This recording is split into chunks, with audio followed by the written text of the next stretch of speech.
Hello students, welcome to YouTube star the super learning platform. तो देखिए बच्चों, आज का वीडियो जेईई 2022 एस्पिरेंट्स के लिए बहुत ही खास होने वाला है। आज की इस वीडियो में बच्चों हम बात करने वाले हैं कि अभी जो बचा हुआ टाइम है उसको यूटिलाइज करके कैसे आप 99 परसेंटाइल या इससे ज्यादा जो वो अचीव कर सकते हो। आपको कुछ एक खास बातें बच्चों उन पे फोकस करना है, उनके अकॉर्डिंग आपको स्टडी करनी है। अगर आप इन सारी बातों को अच्छे से फॉलो करते हो तो मान के चलिए कि आप इजीली 99 परसेंटाइल जो बच्चों स्कोर अचीव कर सकते हो। तो एक एक करके बच्चों हम सारे पॉइंट्स पे बात करने वाले हैं। वीडियो को एंड तक जरूर देखना, काफी हेल्प बच्चों यहां से आपको मिलने वाली है। तो चलिए बच्चों स्टार्ट करते हैं। सबसे पहला जो पॉइंट है यहां पे मैंने लिखा बिलीव इन योरसेल्फ। काफी सारे बच्चे जो है उनको खुद पे ही ट्रस्ट नहीं होता। वो अभी भी ये सवाल पूछ रहे हैं कि क्या मैं 99 परसेंटाइल अचीव कर सकता हूं। वो 1 मंथ के बाद में भी पूछेंगे, वो 2 मंथ्स के बाद में भी पूछेंगे।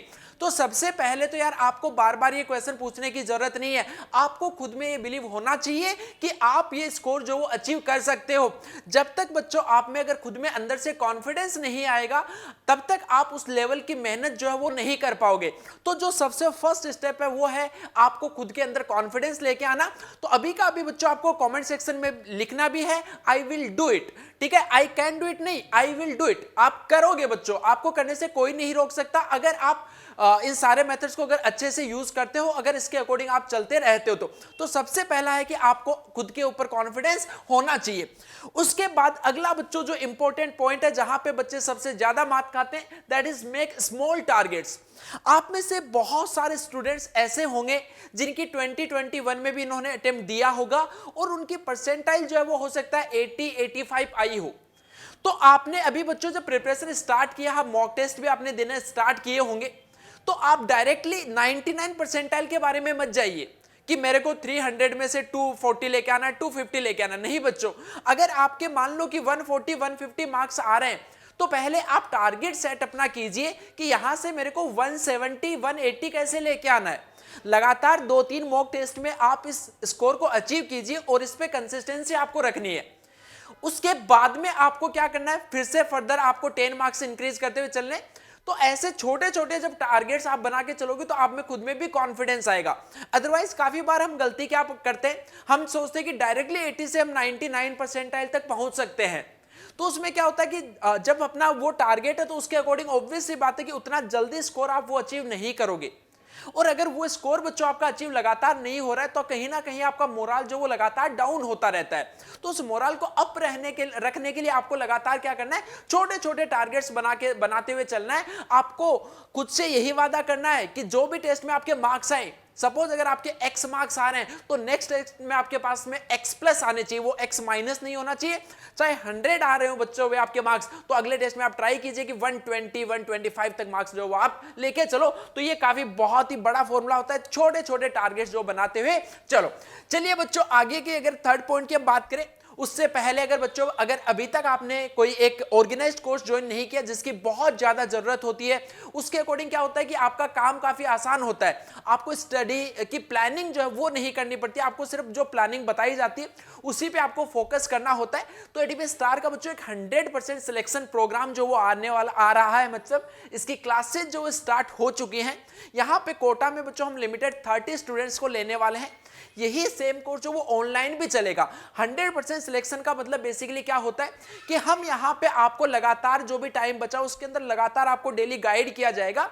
बस ध्यान ये रखना है कि जो चीजें हम बताते जाएं उसको आपको फॉलो करते हुए चलना है। ऐसा नहीं है कि मतलब आपने सिर्फ इसमें एनरोल कर लिया और आपका 100% सिलेक्शन हो जाएगा। नहीं बच्चों, यहाँ पे हम आपको पूरी प्लानिंग देंगे, स्टडी प्लानर देंगे, सब कुछ देंगे, लगातार आपको गाइड करते रहेंगे।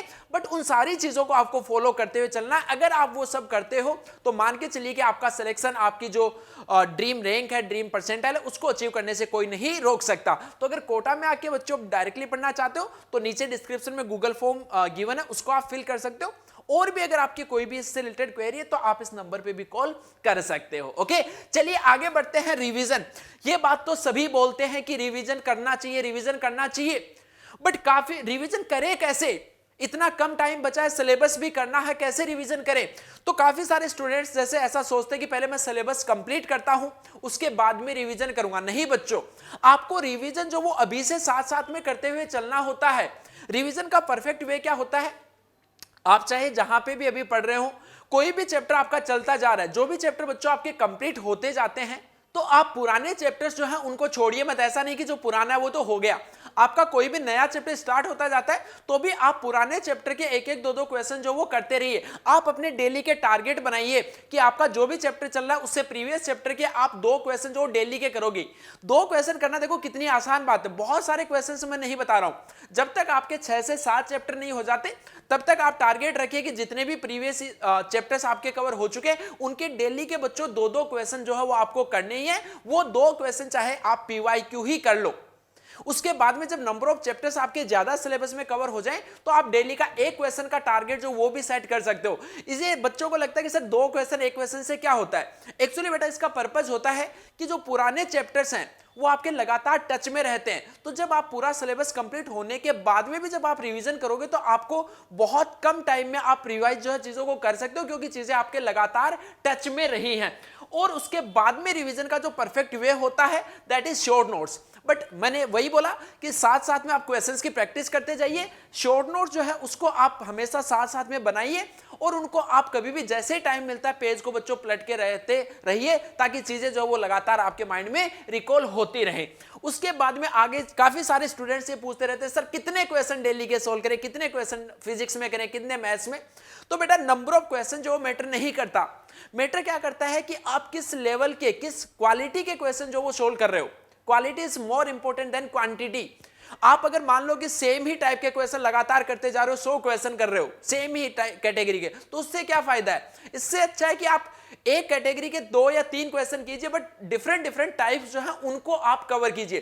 तो कभी भी नंबर ऑफ क्वेश्चंस पे मत जाइए, ये मत सोचिए कि आज मेरे 15 क्वेश्चंस हुए हैं, आज 20 हुए। नहीं बच्चों, आपको डेली ये चेक करना है कि आज मैंने कितनी नई क्वालिटी, कितनी नई वैरायटी, कितने नए लेवल के क्वेश्चन जो वो सीखे हैं। तो आपको नंबर ऑफ क्वेश्चंस पे नहीं जाना है, क्वालिटी ऑफ क्वेश्चंस पे जाना है। अगली बात है ओवर थिंकिंग। ये बच्चों ऐसा टाइम चल रहा है कि यहां पे लगातार अभी तक, क्योंकि आपको पता है कि जैसे एग्जाम की डेट्स भी नहीं आई है तो काफी सारे बच्चों के माइंड में चलता रहता है कि यार पता नहीं कब एग्जाम की डेट आएगी, मेरा सिलेक्शन होगा कि नहीं होगा।